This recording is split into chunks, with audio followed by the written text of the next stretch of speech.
I'm here.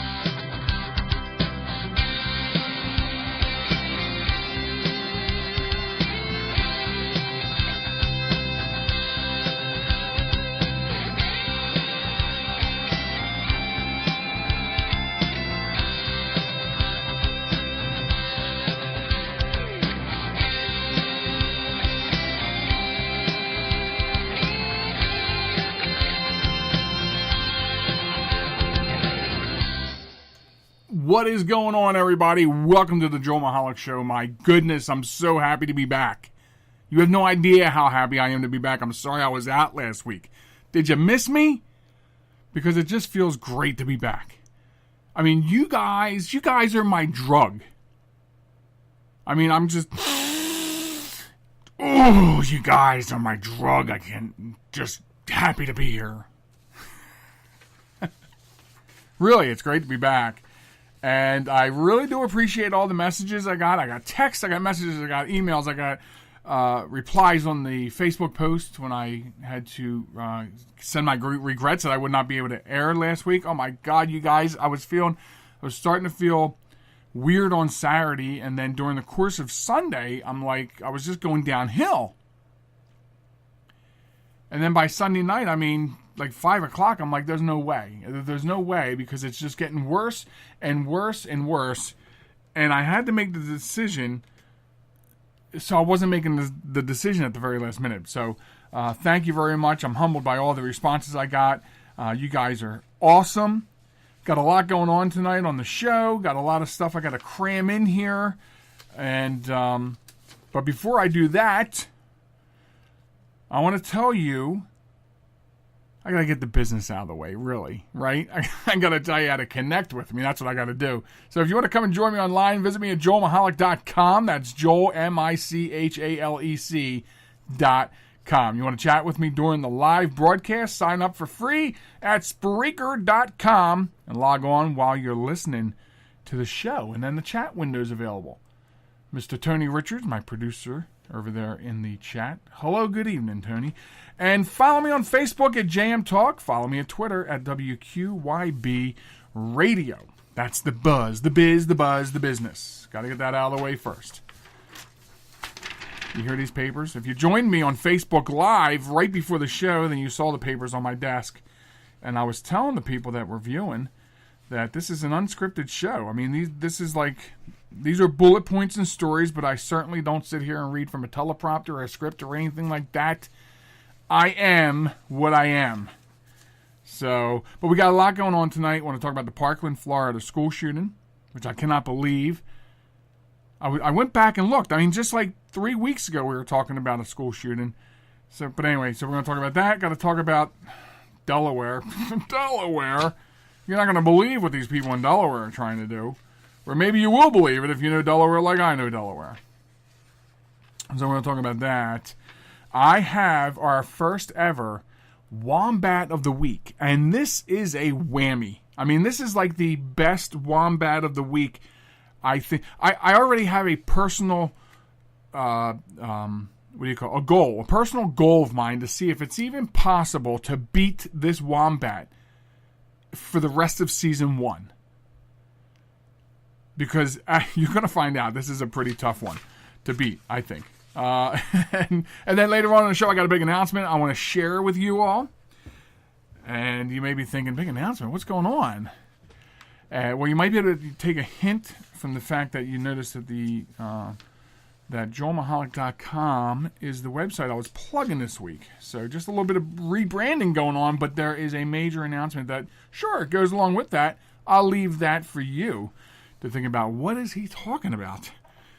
So anyway, so let's get into the show, right? Hello, good evening, welcome. It's Sunday night. What's everybody doing? All righty. Are you watching the Olympics? I haven't watched. I was going to say I'm not watching the Olympics, but I watched like 10 minutes of it. I was watching. It wasn't even what I wanted to watch, but I had it on one night because curling was supposed to come on. It's the only winter Olympic sport I'm interested in, and it just was not coming on. The wife was getting bored. I'm like, well, I better change the channel. So I got to see no curling. And so if you're watching the Olympics, DVR it and come listen to me. How about that? There you go. So, okay. Well, I guess we're all too familiar with things like this on the news, right? It's saddened to say that 17 people lost their lives. 12 people within the building. 2 people just outside the building. 1 person out on Pine Island Road. And 2 people lost their lives in the hospital. There are people that are still undergoing surgery, and just pray for this city, pray for this school, the parents, the folks that lost their lives. It's a horrific day. As I said before, my triplets graduated from Stoneman Douglas High School, and it's just horrible, absolutely horrible, and we will, we continually ask you in the media to continually put out the message. If you see something, say something. If anybody has any indicator that someone's going through a behavioral change, or on their social media that there are disturbing photos, perhaps bombs or firearms, or just, videos or pictures that are just not right, that there's something, please make sure law enforcement knows about it.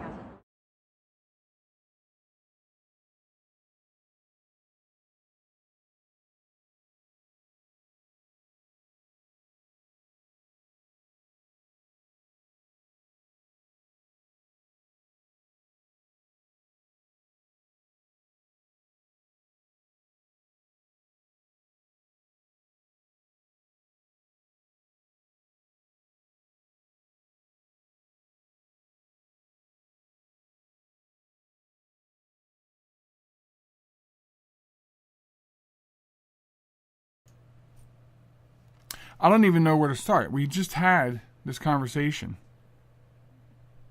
just a couple of weeks ago. It's troubling.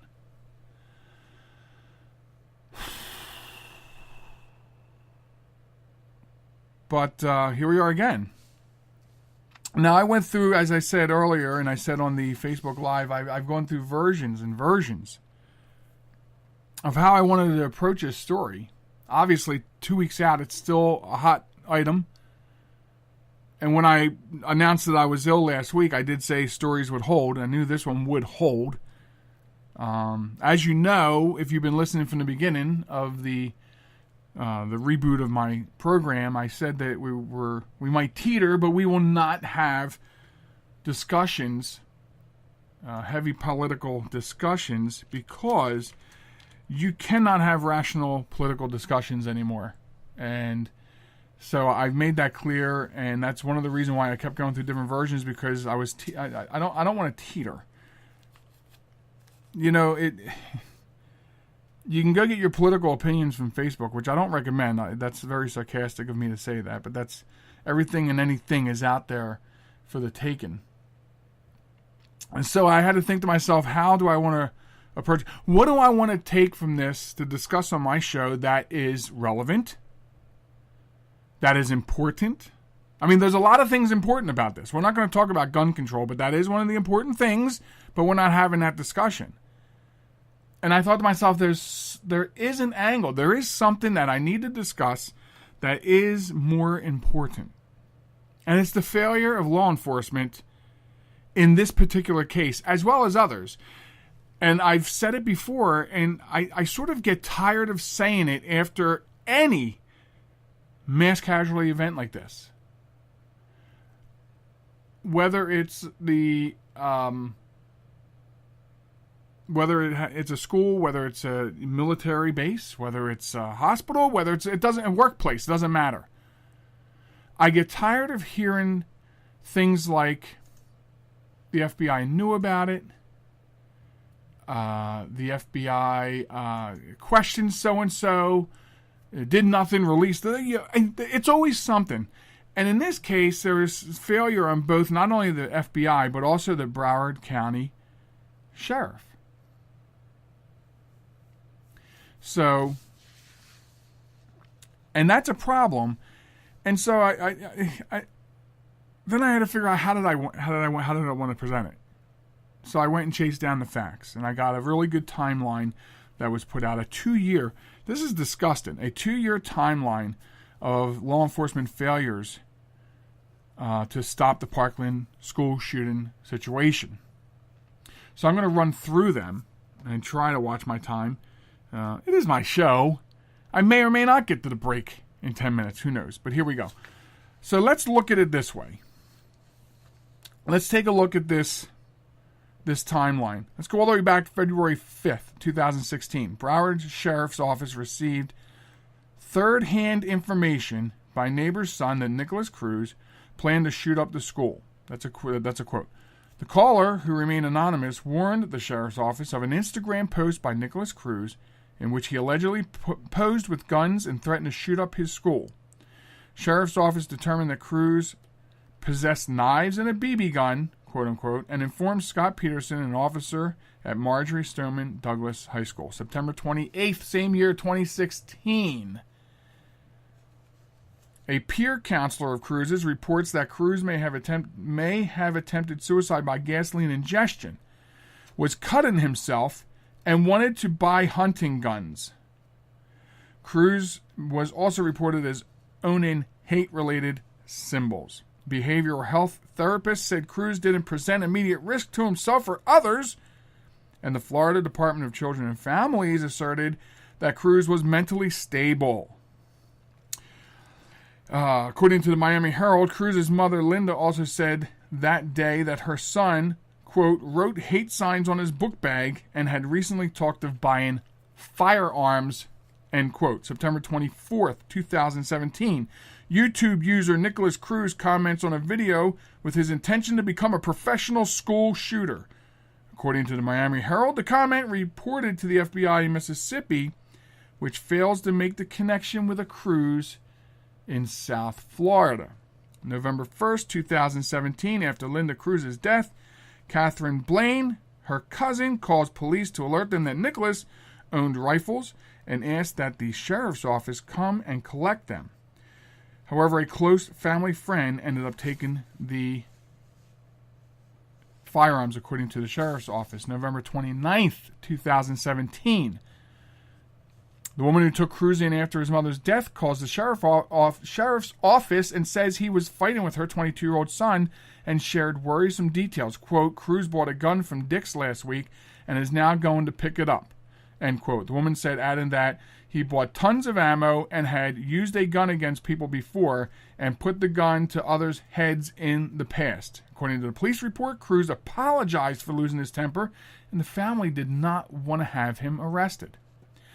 November 30, 2017. A caller from Massachusetts phoned the that's Broward Sheriff's Office, to report that Cruz collected guns and knives and could be a school shooter in the making. Sheriff's deputy advised the caller to contact the Palm Beach Sheriff. January 5th of this year, FBI received a tip by a person close to Nicholas Cruz, alerting them to Cruz's gun ownership, desire to kill people, erratic behavior, and disturbing social media posts, as well as the potential of him conducting a school shooting. But the public access line that received the tip failed to follow the protocol in place for such alerts. The information was not provided to the Miami field office, admitted the FBI, and no further investigation was conducted at the time. And then we all know what happened on February 14th.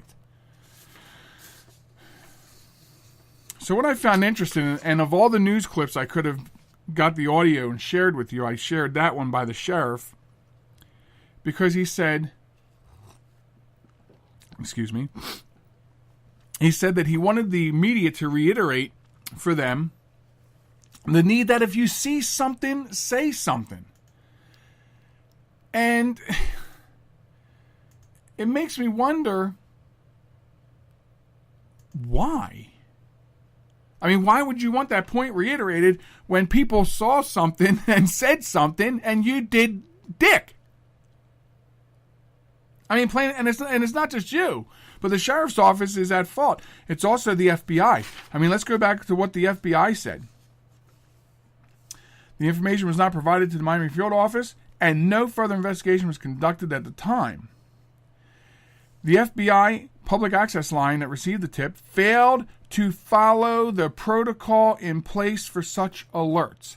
Failed to follow the protocol. Now, where have I heard that before? Oh, yeah. When people who are not supposed to be able to buy a firearm somehow were approved through your system to buy a firearm. And how did that happen? Because proper protocols in place did not work. Oops, we were supposed to update that system, and we didn't. Now, I don't know about anybody else, and listen, there are people out there getting pissed off all over social media, the wrong place, by the way, because what are you expecting to get done? Everyone's getting pissed off about all these different scenarios and different things. Okay? And I'm sitting back here going, well, wait a minute. Can the police do their jobs? Can the FBI do their jobs? How many times do we have to hear the same stuff after something like this happens?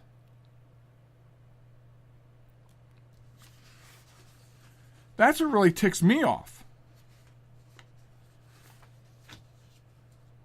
The bottom line, do your job, man. If I don't do my job, I'm out of a job. Why is it when stuff like this happens, suddenly it's okay? Well, not that it's okay, but, I mean, it's not okay, and what the hell are you doing about it? That's what gets me pissed off. 17 people would not be dead right now if on any one of these 7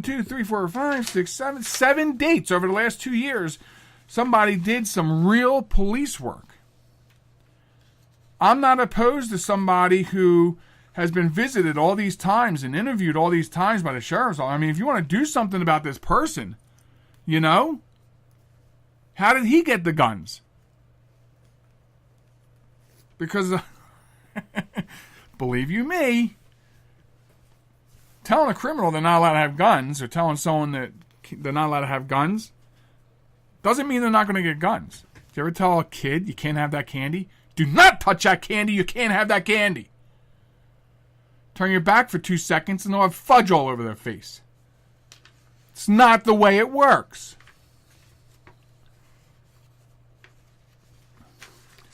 And I've said it before. I try to engage in real conversation. And I've said, step up the security. What did I say 3 weeks ago right here on this show? If this stuff happens to your school, your security procedure, your protocol, your systems in place have failed.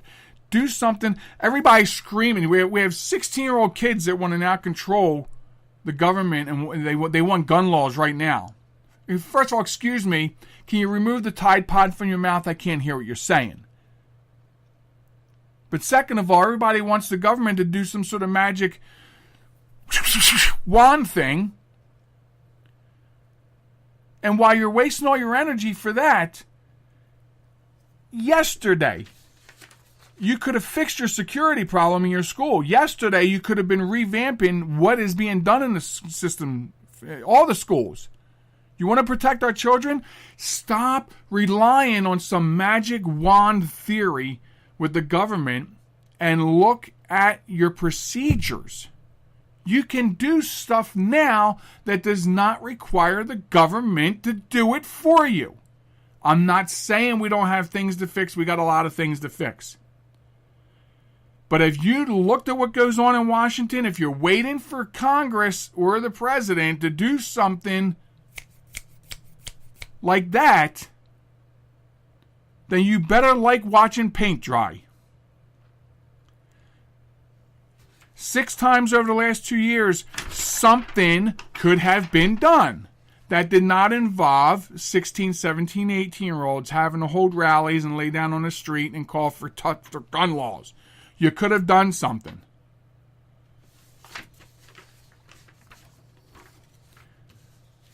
I'm tired of having these conversations. I don't want to have these conversations anymore. As a concerned father and grandfather, I want something done now within your power. School boards, county governments, police departments, law enforcement agencies. You can do things now.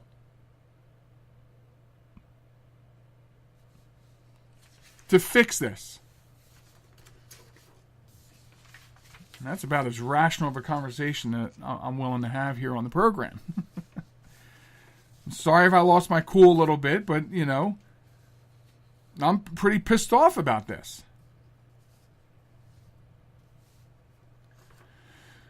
So anyway. However, thoughts and prayers, and I've been praying really hard for all the families of the victims. And then all the families involved down there in Parkland, that they find strength and the light to get through what they're going through. I could not imagine, and don't want to imagine. But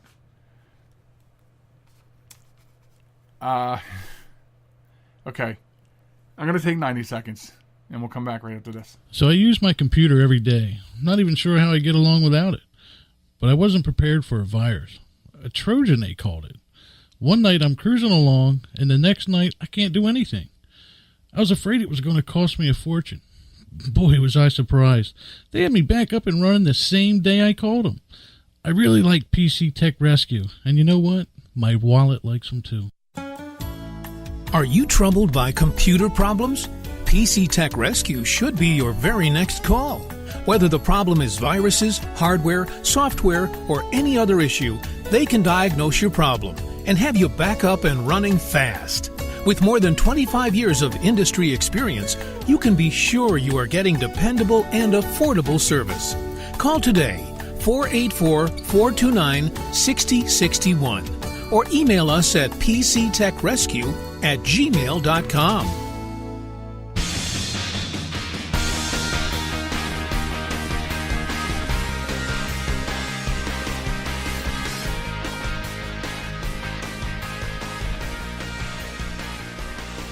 Welcome back to the Joel Michalec Show. Guess who I am? I'm Joel Michalec. Lovely to have you here. Thanks for joining me on the program. You want to get with me online, visit me at joelmichalec.com. Joel, MICHALEC.com. Chat with me over here on Spreaker.com, as some people are doing. Not only my producer, but look at this. Bear Fan Ron from the Bear Fan Ron Show is on the chat. I mean, this is like a reunion going on over here. Hello, Ron. Welcome. I was about to tell my peeps who Skyped me that Skype is not behaving, but Skype decided to straighten out not just now in the last 30 seconds, so I can now respond to you guys who are chatting me up on Skype. You got to log in and sign up for a free account at Spreaker if you want to chat in the chat room at Spreaker, but that's okay. You can do so. Follow me at Facebook at JM Talk and Twitter at WQYB Radio.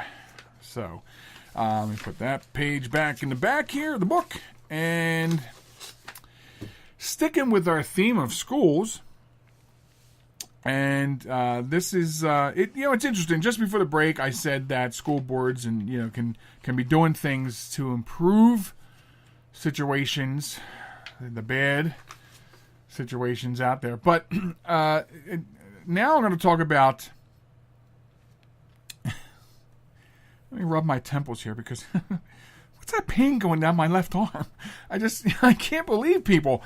We hail out of Delaware here, and I don't know why sometimes, but that's neither here nor there.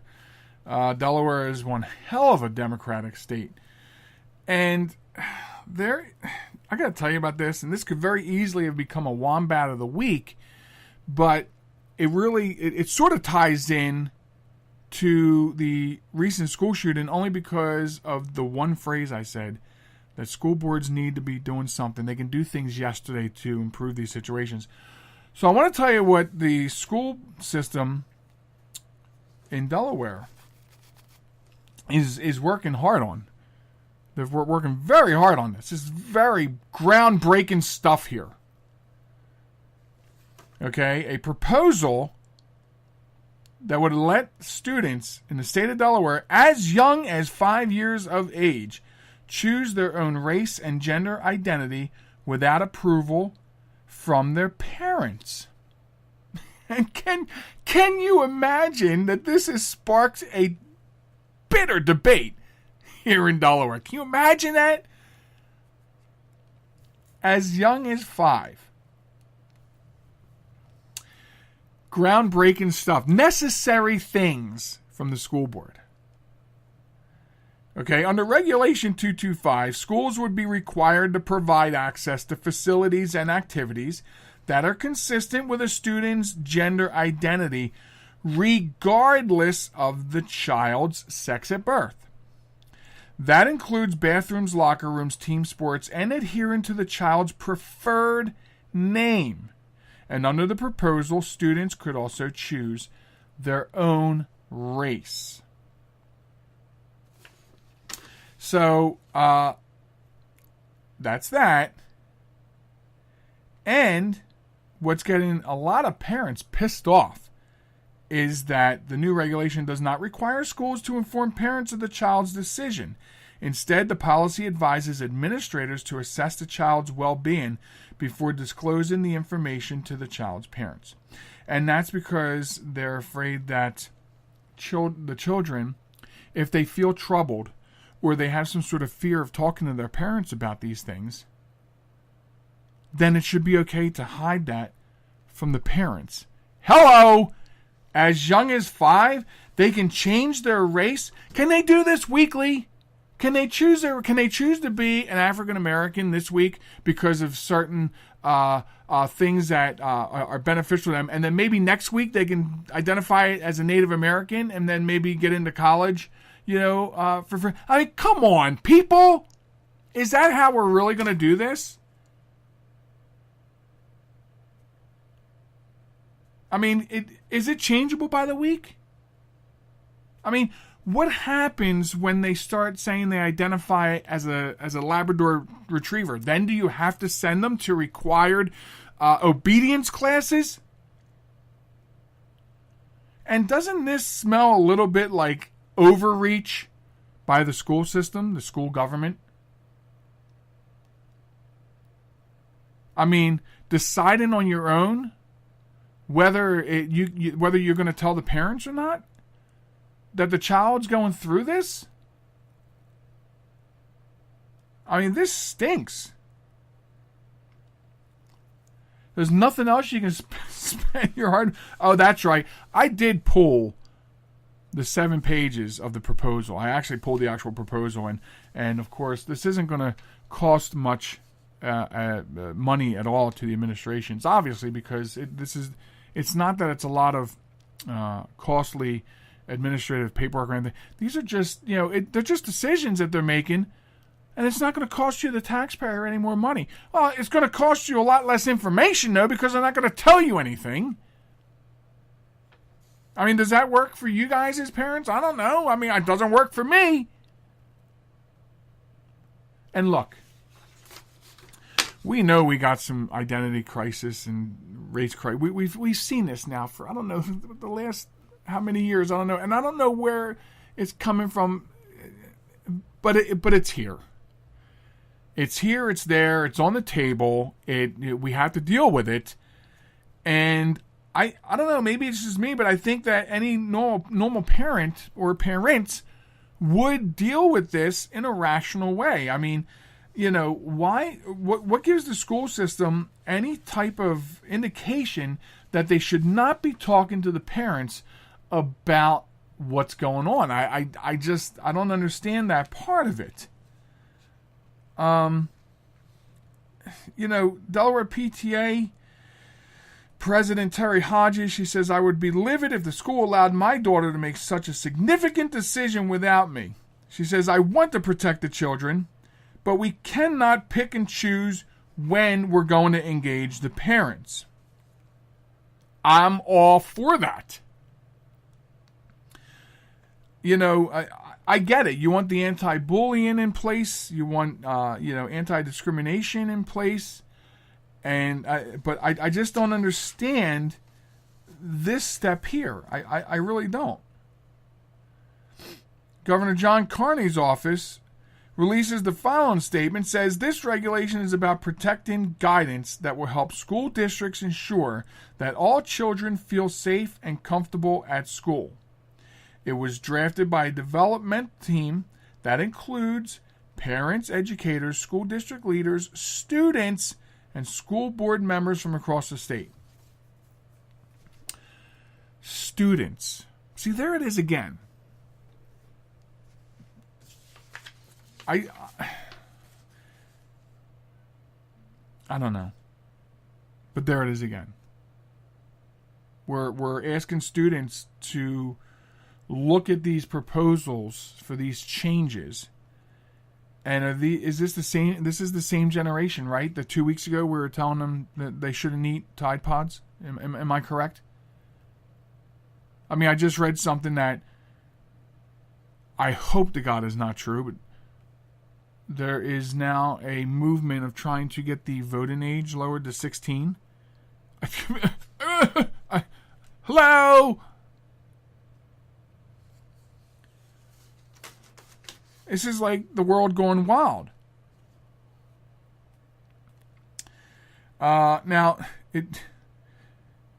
Here is a state rep who's got a little bit of brain on his shoulders. Of course, he's Republican, which means he's probably very alone in his fight in this state. But Rich Collins, he says that the proposed regulation is onerous, excessive, and confusing.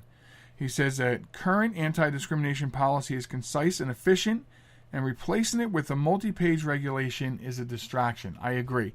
It's a distraction. And including all this new text in here, the allowing them without talking to their parents to choose their what sex they identify with, what race they identify with, and if they want to change their name, the regulation says that their name that they pick, again without approval of their parents, needs to be updated in the student system. That what do they call it here? They have this really interesting thing here. I had it. I just didn't highlight it. But they have this system that is basically their ID number that follows them throughout their school career. And that information database has to be updated with whatever name they want. So, listen, if this sounds Orwellian to you, welcome to Delaware, right? I don't know. There's something sneaky going on about this, and I would encourage parents who are outraged to talk to your school board people in your local school district. The state's proposal drew more than 11,000 public comments in the form of letters, emails, and online submissions. And guess what? The majority of that, the majority, opposed the new rule. So then I ask myself, if the majority of 11,000, because they had this open forum time.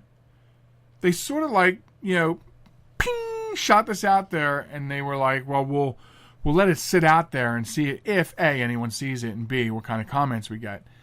And then they get most of 11,000 public comments opposing the rule. Why is it even still being considered? Because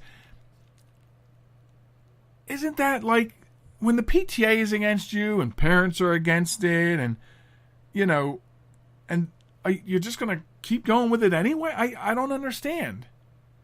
I mean, I would certainly be in Rich Collins' court saying that it's a waste of time. The current policy, I read the current policy, it's fine. And again, if you need a policy, if your policy in place is not working, then you have some issues to address. If I violate the policy at work, I no longer work there. At some point, it will be deemed that I no longer work here if I violate such policy. If the policy is not where, if people are still being discriminated against, then it sounds to me like you have a problem somewhere in the system of people not adhering to the policy. And like any other policy, you will have ramifications for that. This is what happens when you don't obey the policy. Let's put them into place, because that's what they're there for. So, yes, but I would certainly encourage you to get a hold of your people in your school districts, because if approved, Delaware would be among 18 states in the District of Columbia who have implemented anti-harassment regulations based on gender identification and sexual orientation. So you gotta reach out. After a public hearing period, the Department of Education will approve or deny the regulation. So I'll post the link to this story in the show notes afterwards, and then you can have at it. You can have at it and read about it. There's also I would encourage you to download the proposed policy. It's, I think, if I'm not mistaken, I just threw it in the fireplace today. I think it's 7 pages. I think. So if you're okay with that, there it is.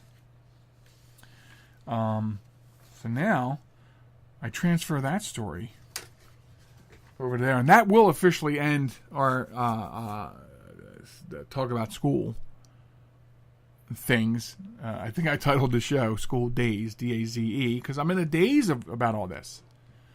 You know, and you would be too, I think. I mean, just think about the different crazy wild things that are going on, and these school boards. I mean, I don't know.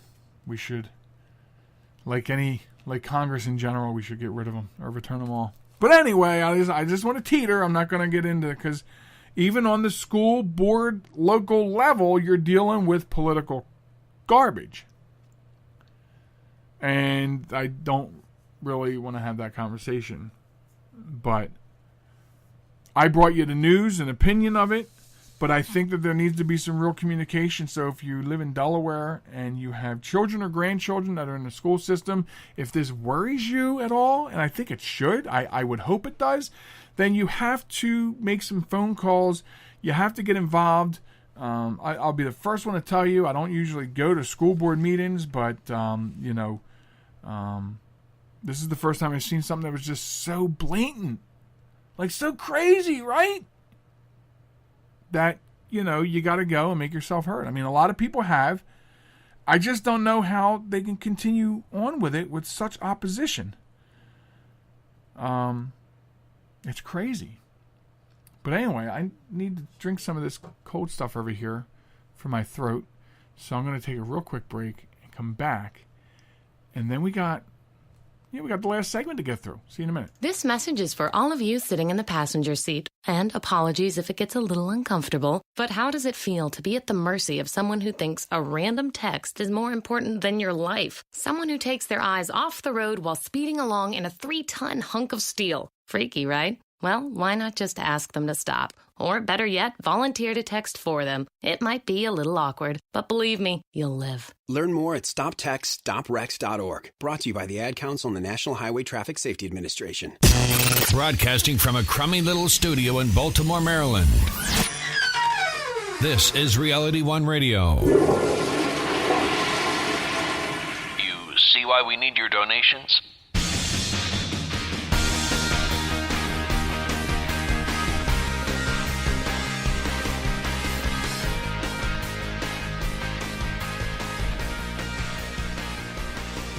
Welcome back to the Joel Michalec Show. Here at JoelMichalec.com. And on Spreaker.com, that's the actual broadcast site. So you can stop over here if you want to chat with Ron and Tony and myself over here in the chat room. You got to sign up. It's free at Spreaker.com, and then you can log on while the show is going on live. You can log on when the show is not going on live, but there'll be nobody there to chat with. That's the problem.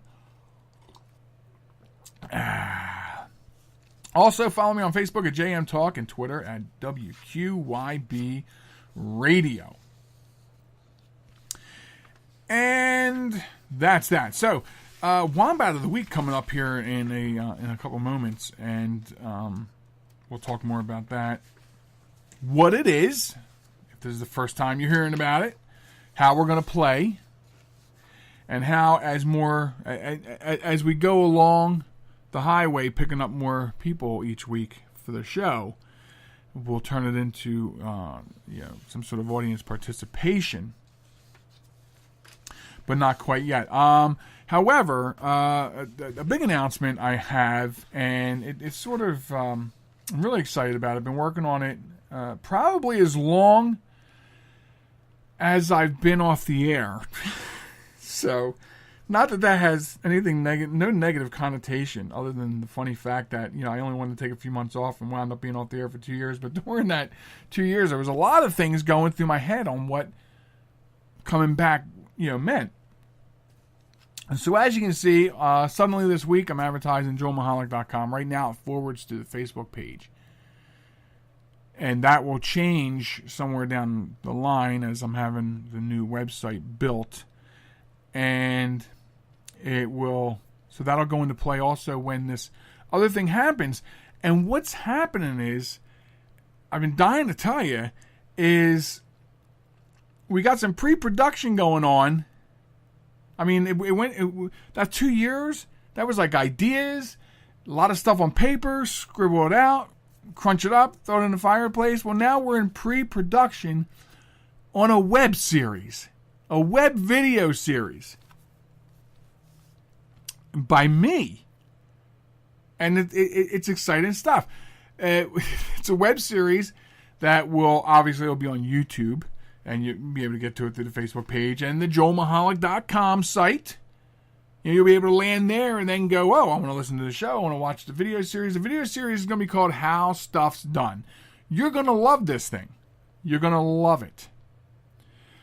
Unless you're the targeted audience, and you may not like it. I don't have the official way, the official descriptive narrative, if you would, but it's going to be a sarcastic approach to getting things done.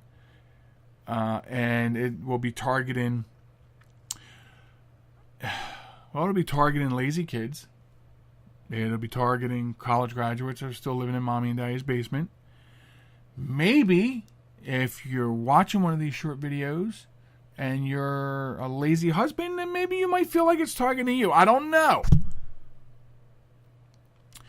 But it's also built upon the altar that's been happening in the last couple of years of this rage called adulting. Have you seen this? Hashtag adulting? Adulting? I don't know if I'm doing the emphasis. Adult. Being an adult. Where people who are well into their adult years are getting excited because they're doing things for themselves, like putting money into their checking account or putting a load of laundry in. So this idea, which was already sort of rolling and formulating in the background for quite some time, got kicked into overdrive when this whole movement came out of adults getting excited because they're being adults. Well, hey, welcome to the world where the rest of us have been doing this stuff. It's also built upon the altar of 38% decline in schools participating in home ec classes or those types of classes that help you prepare for what comes after high school. So it was built upon a lot of that. So now I am producing and starring in this video series that's in pre-production. I don't want to nail down a date. I would like to think mid to late March it will start airing. But I mean, things are moving really fast. It will be very similar to what we do here in that I'm not scripting it. And that's where hopefully it's enjoyable. They're going to be extremely short, and they're not scripted, so they're liable to be pretty damn enjoyable. And it's called How Stuff's Done, and we'll put it on the YouTube channel. It'll be on the Facebook, obviously, and I'm hoping that you enjoy it. That kind of ties all into the whole new Brandon thing going on here, in case you're wondering. So I'm looking forward to it. We're going to actually start shooting this weekend, but we can't get the weather to cooperate, and my vocals are still not up to par. Still got a little congestion I'm trying to clear out and deal with. So a lot of that going on, and like the song says, I ain't seen the sun in 3 damn days. I mean, this weather is insane, man. So hopefully be on the lookout for that. I'm hoping that you'll enjoy it. I'm looking forward to it. I'm having a blast just planning it, and I can't wait to shoot. Cameras were obtained, everything is figured out, everything is set to go. We're just waiting for some cooperation on, even though a lot of it's, some of it's got outdoor shooting and most of it's indoor shooting, but you need the weather to cooperate. I mean, you do need sunlight coming through your windows, so the studio doesn't look like, Frankenstein's castle. But anyway. All right, so there's that. There's my big announcement. I hope you're as excited as I am. Let's talk about Wombat of the Week. This is another new feature. This is the part of the show that's really exciting tonight, right? This is where all the exciting stuff is tonight. But Wombat of the Week, now I did get this idea, I'll admit it, from my friend Bear Fan Ron, who's listening tonight. I sent him an email, told him I was back on the air. Obviously, he showed up, so he liked hearing that.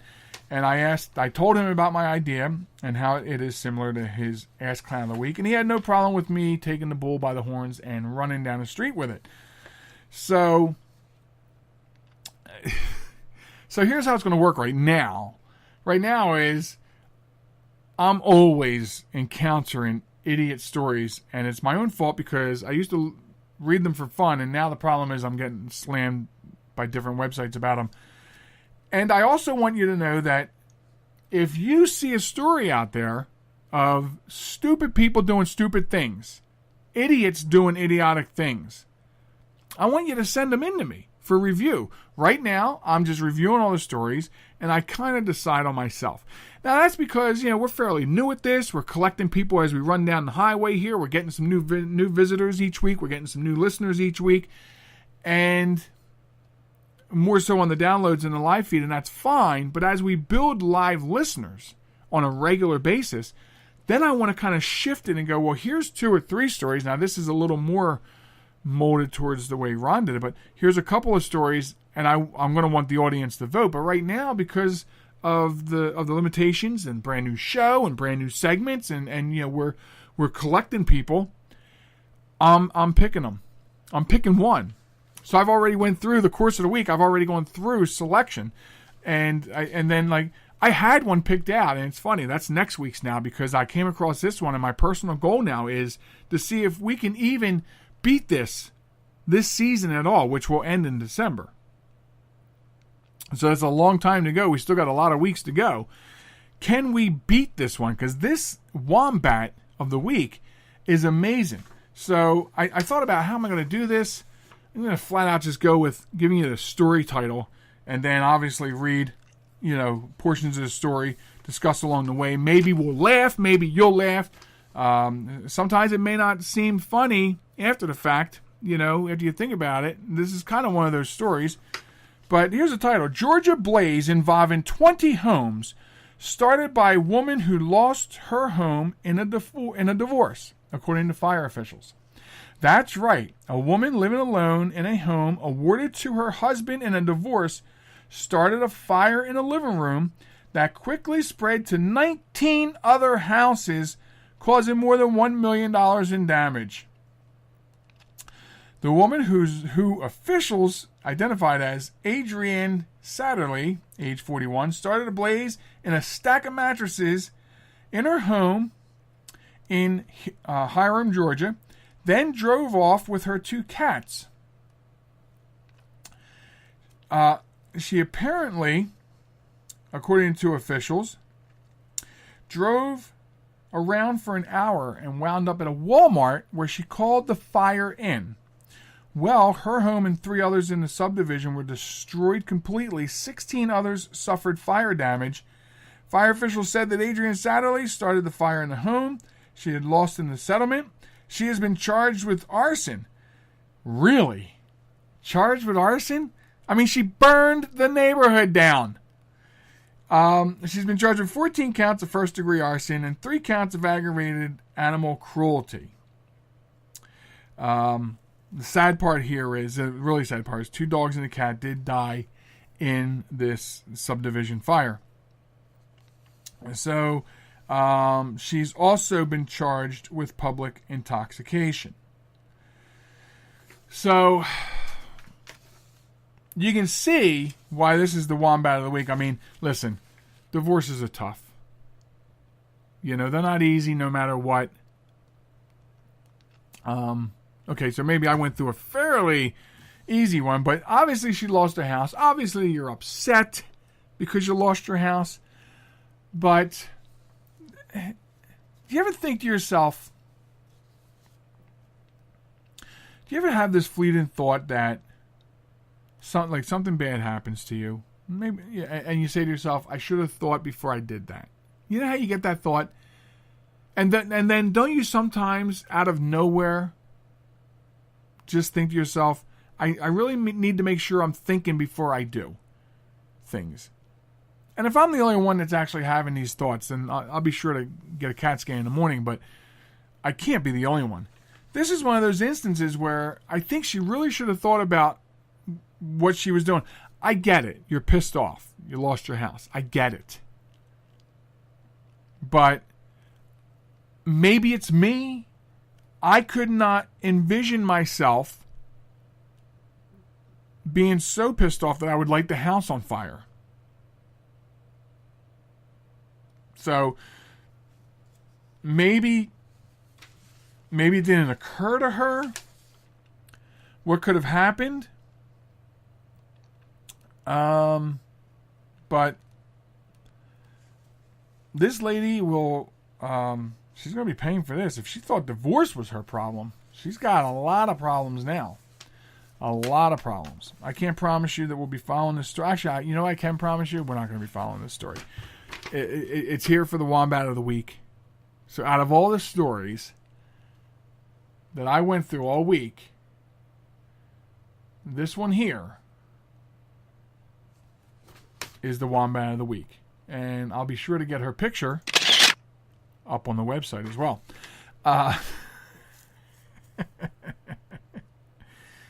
So again, this is how it works, folks. All you got to do is, if you see something, so here's the example. First one is in the bag. Okay, we got the first one down. You know how it works. You can interact by at least sending me some stories. Help me out. Help a brother out, so I don't have to. Maybe I don't have to go through so many if I'm getting some submissions by email. Stupid people doing stupid things. Idiots doing idiotic things. That's what we're looking for here. So, but there's just no explanation for this. I don't know. If you agree, send me a message. Do you think we can beat this? I mean, this is pretty bad. You burned down like an entire neighborhood. And here's the thing. You drove around for an hour before you even called it in.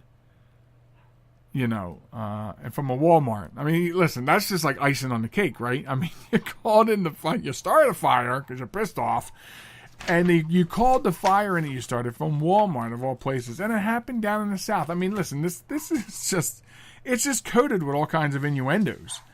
Oh, you hear that? I know you do, because it's hidden. It's like hidden. The 50% of the meters. That's Molly, the internet's most famous schnauzer, mini schnauzer, who's trying to tell us something. I don't know what it is, but that's going on in the outer studio. I don't know what it means, but I'll find out here in a few short minutes. Now,